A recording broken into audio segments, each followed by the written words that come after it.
know. And we have a couple of other guests as well.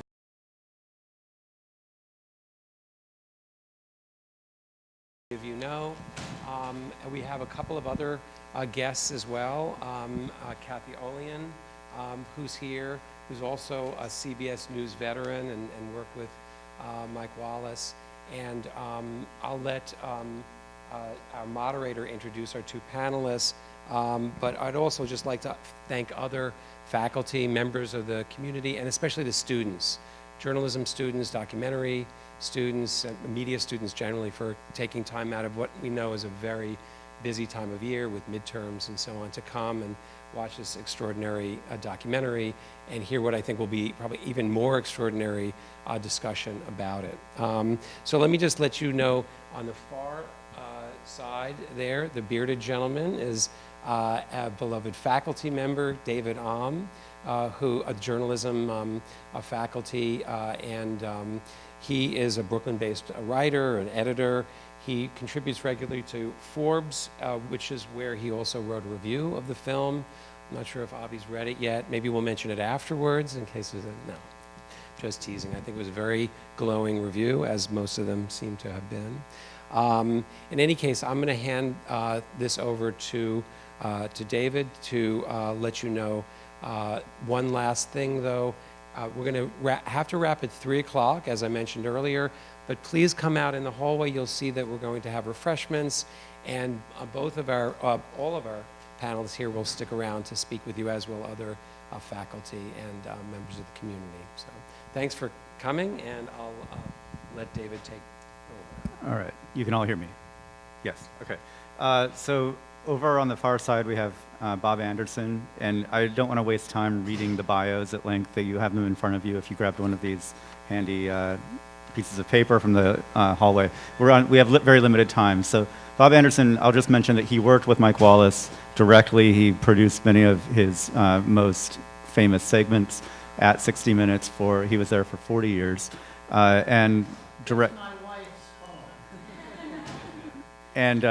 Directly to my right is the director of the film, Avi Belkin. One thing that Avi just said to me out in the hallway as we were talking, as you were finishing up the film, was that he particularly likes audience feedback. And so with that knowledge, I'm going to minimize my questions and I'm going to make it more open to Q&A from the audience. That's my preference anyway. I think it's better for kind of a dynamic dialogue. But I do just want to mention a couple of things before we get to that and ask a couple of questions before we start. The first I'll direct mostly to Bob, which is that I grew up in the late 70s and early 80s, and Sunday night was my favorite night of the week for 2 reasons.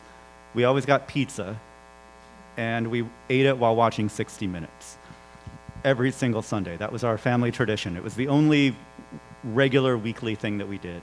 So when I hear Mike Wallace's voice and I look at his face, I taste that pizza and I picture myself sitting in my family room with my parents. The only night of the week that we didn't sit at the kitchen table. We were a very traditional family. And I fell in love with 60 Minutes. And I wouldn't be surprised, and it never even occurred to me until I saw the film, that I wouldn't be surprised if it informed my decision to go into journalism. The impact that he had as a reporter was extraordinary. So I just want to commend you for the role that you played in my childhood and probably my professional trajectory. But I want to talk a little bit about, I want to hear about the origin of the film, the idea. What was the genesis of it? Well, first of all, the nostalgic element that you just talked about was a revelation for me, because I grew up in Israel. And this idea started when I was still living in Israel.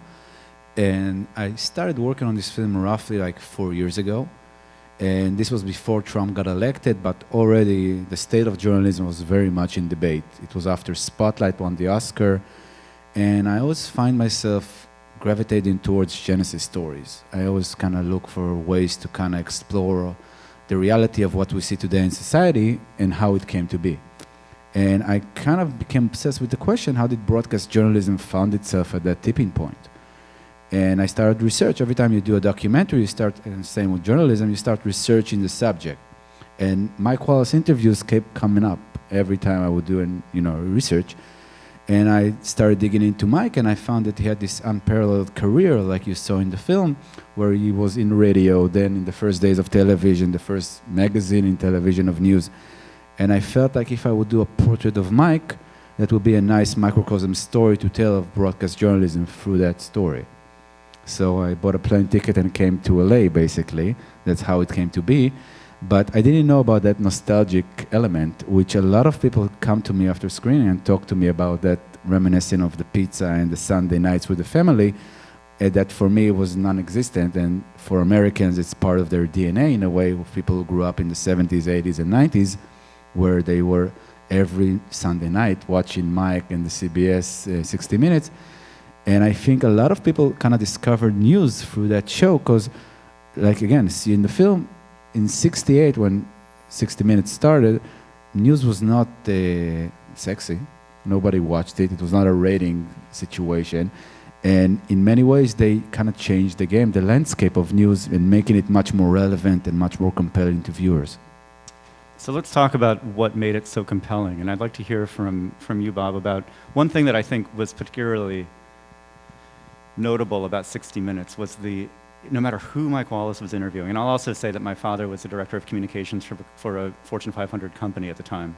And he, even long before this film came out, would say, you would know what kind of week you were going to have at work. This is like the line among all people who worked in public relations at major companies. You would know what kind of week it was going to be if you showed up on Monday morning and Mike Wallace was there waiting for you.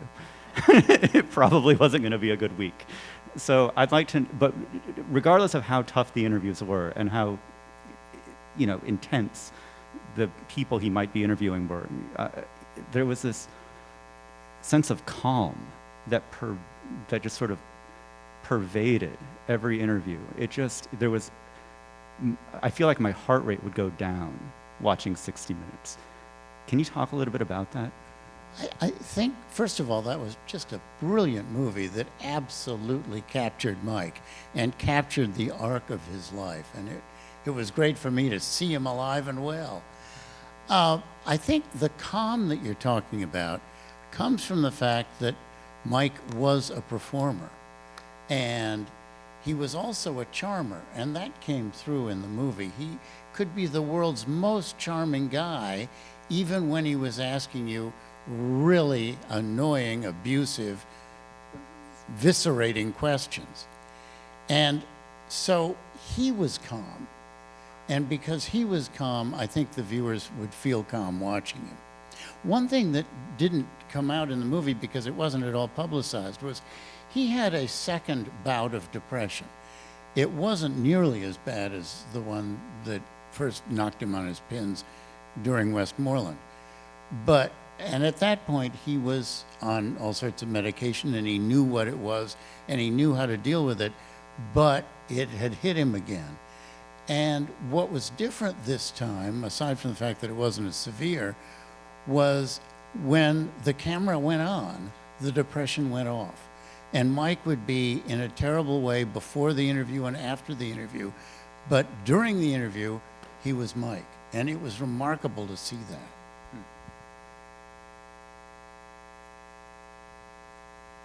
I'd like to talk about aesthetics for a second, both of the documentary but also of 60 Minutes. And either of you can choose to answer first. But the documentary, I think one thing is that I mentioned to you again in the hallway was you're bringing Mike Wallace to a new generation, and you're doing so in a really unique way aesthetically with this film. You capture the revolutionary quality that he had 50 years ago. The film almost reads like a thriller. It has this extraordinarily, palpable excitement to it. I'd like you to talk a little bit about some of the aesthetic decisions that went into putting the film together that way and what your intentions for the film are. Well, I always, when I go into a film, you try to capture the essence of the person. And Mike was kind of this way. He was fast-paced, he was different, he was edgy in a way, and I kind of wanted to, show it through the language of the film. And the split screen was kind of a happy accident in the beginning of it. When you do a documentary, you start by watching all the archivals. You just watch it. And when I came into the editing bay, the assistant editor just put the two cameras, because back then they used to do interviews with two cameras. He just put them side by side just to save time when I'm watching the interview. And the first moment I saw it, I remember it like very clearly. I was like, this is the language, because it just created this battle of the minds. It's just too close up. And Mike always used to say that he see an interview as like stepping into a ring, where he actually saw it as a battle of two people kind of going at it. And I thought that language gave it a very much, expressive feeling when you're seeing those two people. And plus, you never see the second camera. You never see the person listening to the question. You never see him thinking about the follow-up question. And I thought that's an added value. I want to add another more thing to what he says about Mike being calm, which is completely true, is that Mike was so well researched and ready for the interview. I think nobody worked as hard as Mike going into an interview. And I think, as we all know, preparation makes you calm. That's the best treatment to being, not nervous or anything, is knowing that you got it. And Mike had this chip on his shoulder throughout his entire career, basically because he started as a pitchman, did commercial and stuff like that, that he had to feel like he had to prove himself in any interview he did. So he worked as hard as anybody did. And you would see him in the outtakes, you see him sitting with his yellow pad, just notes and notes of pages of stuff that he's got ready for the interview, and he would build it, like he would choreograph the interview, just setting up, places where he wants to hit, etc. And he was always asking the first question as the hardest one. He was always coming right off the gate. It would be you see it in the outtakes, again, you never see it, and you obviously saw it, but he would be so nice to people, like really, like the most charming guy, and then the first question would be like flooring them. Like, for example, with James Carter, he was the nicest before it, and then the first question is like, the Carter images of a loser. Why? That's the first question he asked him, and you see Carter actually swallowing. Like, it's amazing. So I think that was part of his craft. He was well-researched, well-prepared, and I think that's the essence for every good professional, just coming really prepared for the job. Yeah, so to that point, he was prepared, his subjects, obviously were not. So a question on the second set of question I had is, I read once that one thing that Martin Scorsese did really well, and a signature style of his filmmaking, was that he would hold a shot just past the point that it was comfortable, and then he would keep it. So like he just wouldn't, so that's what creates the tension in so many of those great shots from a lot of, especially early Scorsese films. And that's what the extreme close-up effect had on me, I think, watching 60 Minutes, holding the camera and not cutting.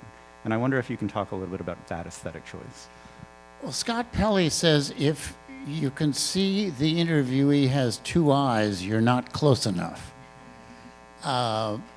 We obviously think that the answers are more powerful if the picture is close, but you don't want it to be so close that it's uncomfortable. But that's why it was close to begin with.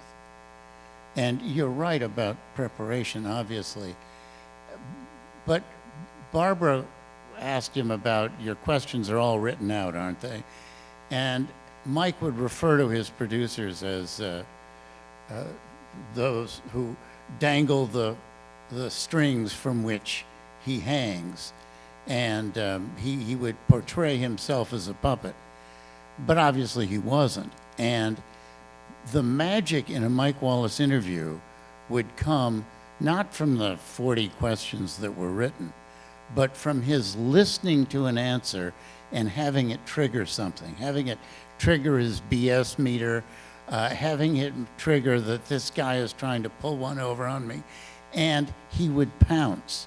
And so the best parts of the interview were not the written questions, and he would, at the end, have asked all of them, but the non-written questions that he asked as a reaction to an answer.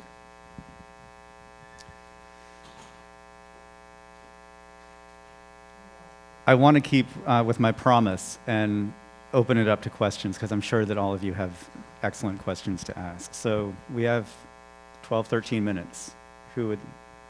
Steve.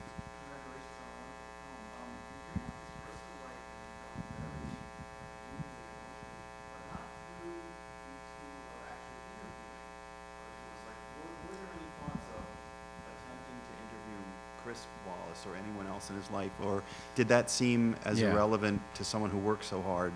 Why do that? Well, very early on, there was some thoughts about that, but then, like, I think after a month or two of just watching the materials, and I think the Oriana Fallaci interview basically influenced a lot of the decision to be all archival film. I don't know if you remember that moment in the film. Mike is interviewing Oriana Fallaci, who is an Italian journalist, basically a Mike Wallace female version with bad teeth, basically. And that interview is just like Mike talking to himself. And he asks her a question that Mike was asked his entire career, are you an entertainer? And she says, no, I'm an historian. And her answer kind of paved the way for me to understand what I want to do with this film. And she said, Mike says, of course, you're not an historian, you're a journalist. And she says, I'm an historian because journalists are writing history the moment it happens, and it's the best way to write history. And I thought that if I'm doing an all-archival film, it stays in the moment. You live the times as it were without having someone in 2019 saying, Mike changed the game, Mike influenced this and that, Chris saying stuff like that. And I felt like that's the right kind of angle to go through it because we all experienced history through that show, through television. And I wanted to kind of stay in the time without giving this relevant talking head person who's saying, this is how it was. And it's a little bit more difficult because you're kind of working with ready-made materials, so you can, get an interview with someone to get him to say what you want. But it creates, I think, something visceral almost in the experience that you're watching it where it's like you're being there, you're actually present. And if there's something I'm proud in the film is that it doesn't feel like an all-archival film. It's like you said, Mike was there. It feels so almost today in a way. And I think that's the power of doing a documentary about someone who is an interviewer. You get to have both sides. Because you always get mostly the guy who's interviewed. But you never have a guy that's asking a question and answering a question. So I think that was the crux of this project, just, working through those understandings. He's seen the film, so that's a good story, by the way. Chris, the first approach we did was for the family, because we wanted to get, their blessing going to CBS. And Chris said, yeah, we're okay with it, but good luck getting CBS to approve it. There is no way they're going to do it. And then we reached out to CBS, and it was just the perfect storm. They agreed to do it, gave us this treasure trove materials and really unprecedented access to that stuff. And then they were not involved in any way. And then 5 days we got into Sundance, the film festival. And 5 days before the screening in Sundance, he came to LA to watch the film for the first time, which was a nerve-wracking experience anytime you're showing a family member, but especially like someone who is in the public eye. And he loved the film. He came to Sundance. He talked about it.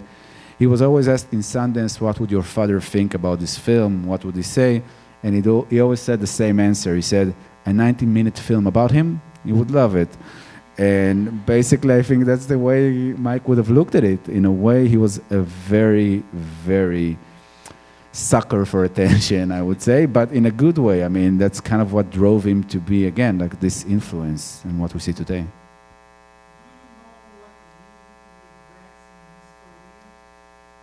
Yeah, it's a good question.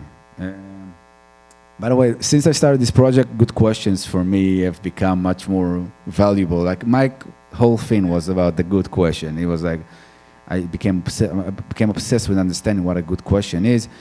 I think, again, like there was two things in his life. One is he had a long publicized feud with being Jewish. He covered the Palestinians and the Middle East, and he was called a self-hating Jew by a lot of Jewish people, and the lobbies were against him.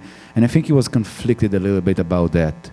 But I think his biggest regret is just not living forever. I mean, at the end of the day, you see all those great people, they all work into their 80s and 90s. They all kind of make the sacrifice of their personal life for their careers.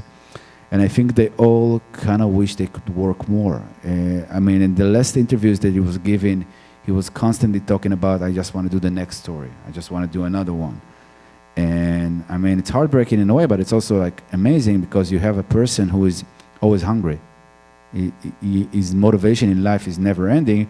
And I think you see it watching those materials. It's interviews with some of the greatest characters in the 20th century. Almost all of them got married to their career. Betty Davis says it beautifully, where she says, career is the only one you can really trust, the only one that will be there for you, the most fulfilling relationship you can have in your life. And I think Mike felt that throughout. He was married obviously 4 times. Betty was married 5. Larry David was married 8. Arthur Miller was married, I think, 4. All of those guys kind of made that sacrifice for a career. And I think my constant feeling was, I want to do more. I want to do more. And I think he went to his grave feeling like, you know, like we all probably go to, that you haven't done enough.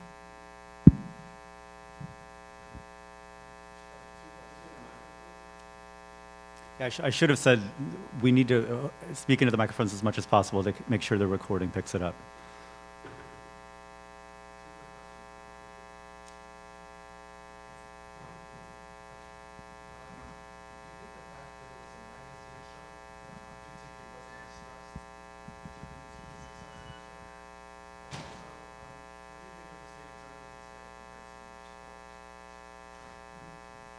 It was a magazine show, it still is.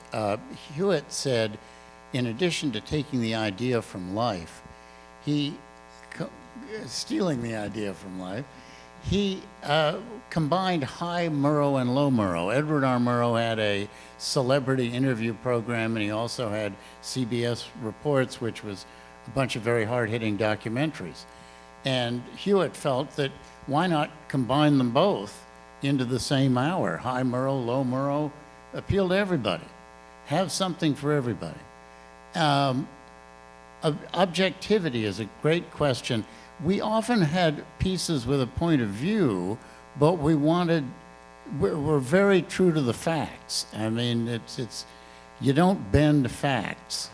And I think the problem with a lot of the social media exchanges today and the political issues are based on, we can't agree on facts. We can't agree on what a truth is. Obvious truths are dismissed as fake. And I think that's a problem in society that certainly takes its toll on news itself. State of journalism, you want to talk about that today? It's a good answer.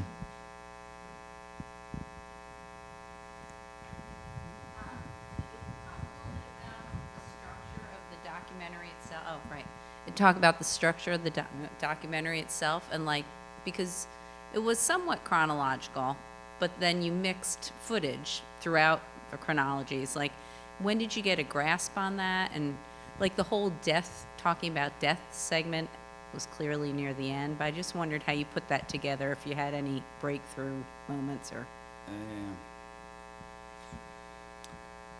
It's kind of, I gotta be honest, it's kind of an intuitive process that you go through. You just watch a lot of materials and you start, it's kind of like, especially when you do an all archival film, it's like a collage. So it's kind of like, you're piecing together, you're trying out different stuff, and you're starting to build little pods that you feel are working. And when Mike was talking with all those amazing people, for me, a lot of the stuff that I was thinking about in my head was, wow, that's amazing, what he got to experience in conversations. Interviews are basically a way to learn about others, but we're learning about ourselves through those conversations. Everybody takes a little bit about himself, and I felt like those conversations are big thematics, that influence everybody's life. They are present in everybody's life. And I started building these little pods of, death, career, fear as a motivator, all those kind of stuff. And then I wanted to have, that was very experimental when I had that. And I still wanted to have this kind of a storyline that you can track through. So that's why I did the chronological element in it, but always cutting away from those moments where I felt they were talking about those bigger themes of what this pod is about.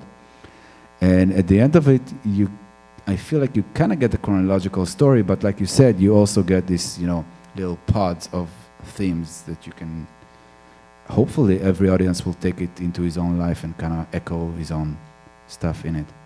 I actually have a follow-up question to that, which is, did that inform the decision to not identify the various people because you wanted the themes to transcend who 100%. the individual people were. Yeah, and that's a thing that obviously was in conversation with many, with the production company, with the broadcasting company, and I always felt like it will just take away from how open the viewing experience will be for the viewers. You know, you see the name, and then you say like, do I write the profession? And then if the person doesn't know, then it would be like, who is the name? And it will take him out of the viewing.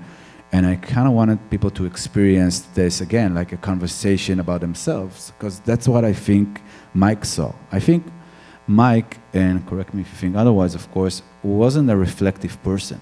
He didn't have that gene in him.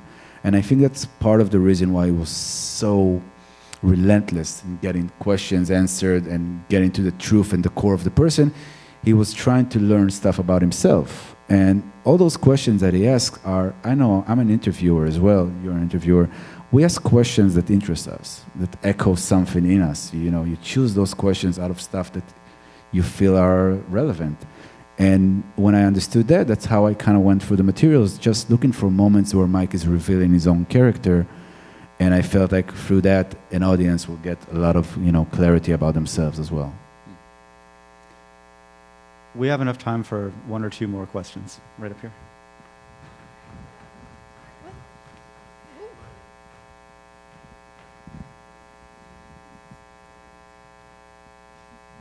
Hi, Mr. Anderson. I wanted to ask you the question about the movie, The Inside of which, like, also it shows in the documentary, why.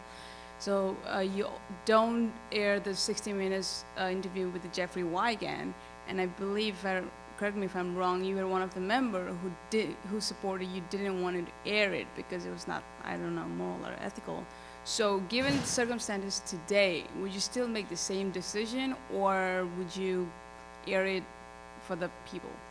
No, most all of us wanted it to be aired.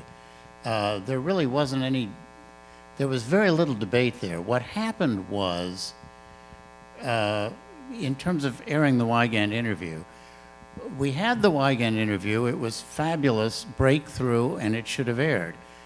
It was about to air at a time when Larry Tisch, who owned CBS, was trying to sell CBS.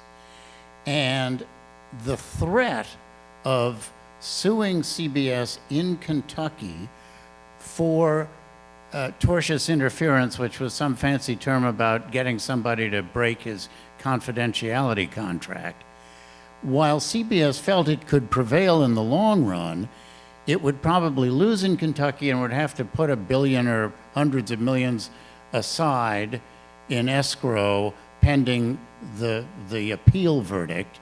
And Tisch, it was a purely business decision. Tisch didn't want to be dealing with that when he was trying to unload the company. So journalistically, there was never any question about wanting to air it. And once it was leaked to the Wall Street Journal, then we were no longer under the same legal problems and were then able to air it. But Mike had always wanted to air it. He said it took him 12 hours. First, you get the CBS argument. And Don Hewitt, who was heroic in every way but this, became under the company's ruling. And he said, well, if the company says we can't and it'll cost them billions or hundreds of millions for a while, we can't. But Don, in that way, was part of management. Everybody else, including Mike, after we took a few hours to figure this out, went, no, journalistically, this isn't a question at all. Okay, one more. But one thing I wanted to, you asked me about journalism today, and I didn't want to brush that off. I think journalism today is more important than ever because of this issue of truth. I think the fact that truths can be dismissed as fake means real journalism for respectable outlets that deal in fact, not fake, are more important than ever. I take it back. We don't have more time for one, but that is an excellent comment, I think, to end on. Thank you so much to Bob and Avi for being here.